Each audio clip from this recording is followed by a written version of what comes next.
Hi folks, welcome back to Stacey CAN CAN. Today I am making rhubarb conserve.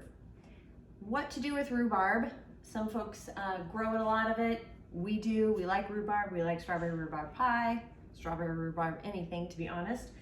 But what else can you use for rhubarb? Because when you cook it, it cooks to mush. It's not like celery. Even though it looks sort of like a celery stalk, it really softens a lot when you cook it.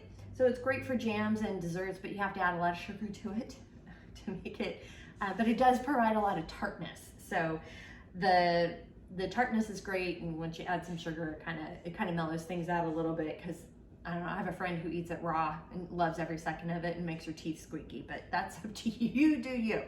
So when I cut them, obviously this is, it's as big as my head, bigger than my head, thank goodness, but you want to I cut it at the very end. You can buy them at the grocery store too. Typically speaking, you want a thinner stalk if you can get it. These are great for when you're cooking and baking and things like that. So it doesn't really matter to me. Sometimes the bigger they can get kind of woody tasting, but it's really early in the season too. So they're pretty good. So the leaves here, you want to cut it off about here. The leaves are poisonous. Don't forget that. You can't eat these, you got to toss them. You can put them in your compost bin if you want, or I'm not great at composting, so you might want to double check that. So that's something to consider when you are shopping for rhubarb. We're going to put this off to the side here. So what you're going to need for rhubarb conserve is, and this is great on like toast and on, you can do it as a side on meats and things like that, or on fancy cheese. Yes, I like a lot of fancy cheese toppings, that's just me. So you're going to want 4 cups of finely chopped rhubarb, 4 cups. And then you're going to need a half cup of water, 2 oranges and 1 lemon. You want them finely chopped. You don't unpeel them, but you want to make sure the seeds are removed. So make sure to finely chop those as you go, but remove the seeds. And then a cup of raisins, 5 cups of sugar. These things always call for a lot of sugar. 1 1/4 teaspoons of ground mace or nutmeg. I had no idea what mace was, ground mace, but it's basically the nutmeg husk that the seed grows in. The actual nutmeg itself, that's the husk, is the mace.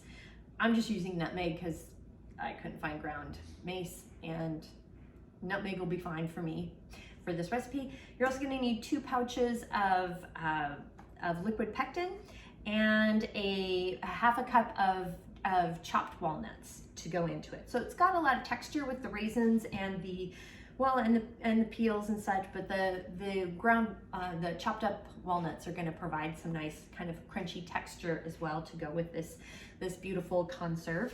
So you will need some knives and some measuring spoons for this. You're also going to need, I always have a ruler because I like to make sure I have at least 1 inch of water over the tops of my jars. I'm not great at eyeballing. If you are, yay you. We're going to need our lid lifter, Headspace tool. We're doing a 1/4 inch Headspace today, our ladle and our jar lifter, as well as some paper towels and your jars and your lids and your rings. I have my jars heating up in the canner now. So with that, let's go ahead and get started. First thing I'm doing is we're going to finely chop all of the rhubarb.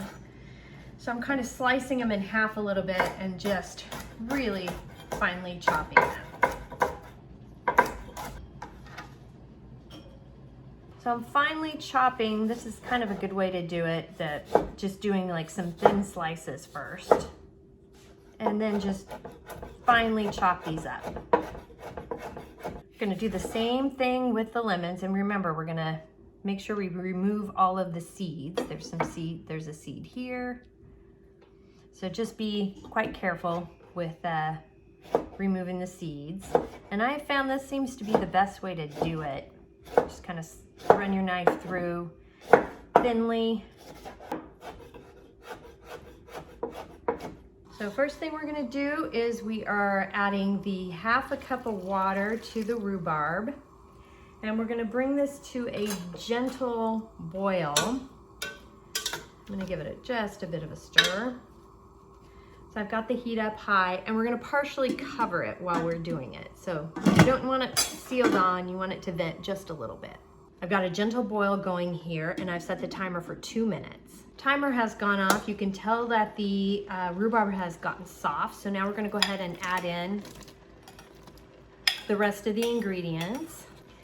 The lemons. Got our walnuts. Our nutmeg.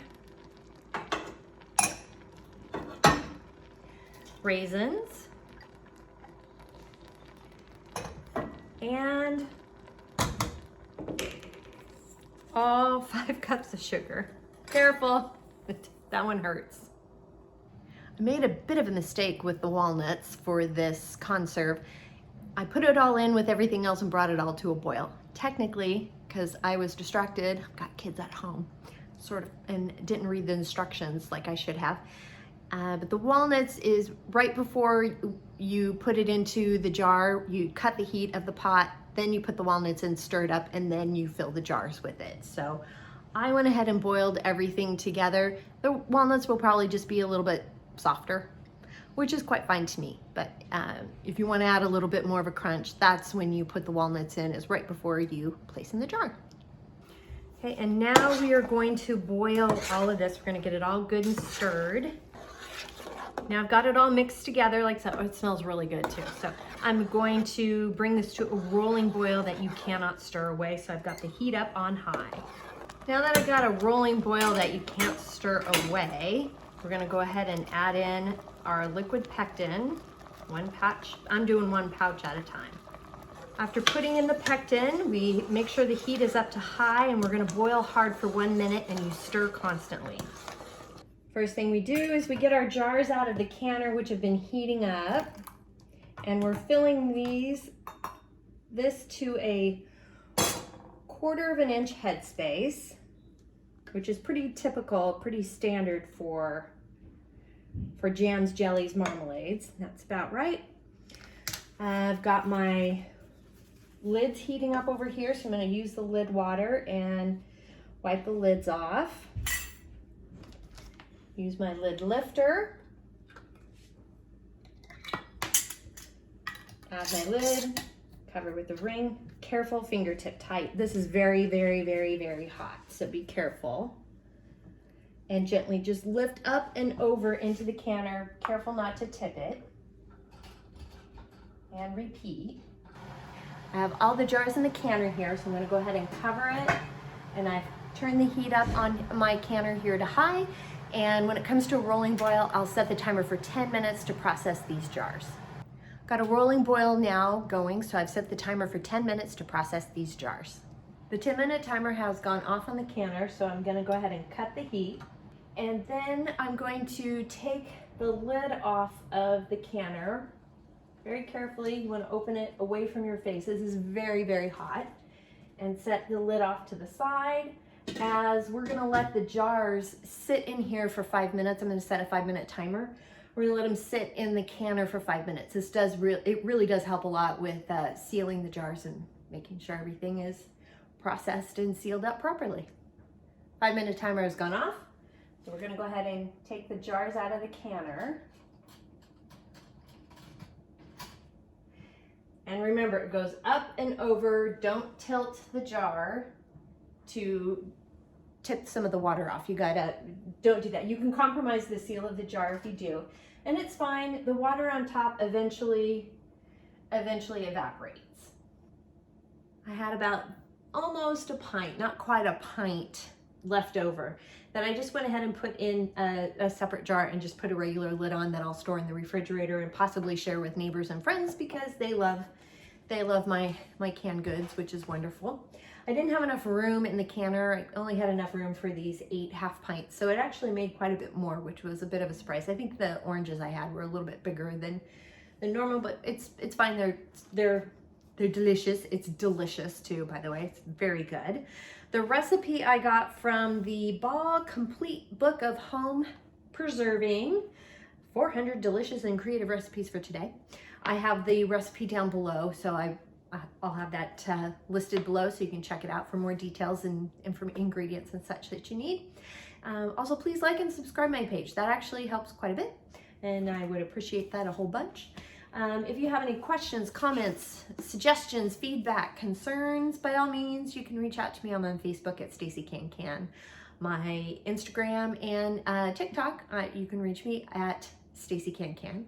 My website is www.staceycancan.com, and my email is info@staceycancan.com. Thanks so much again for joining me today, and until next time, happy canning.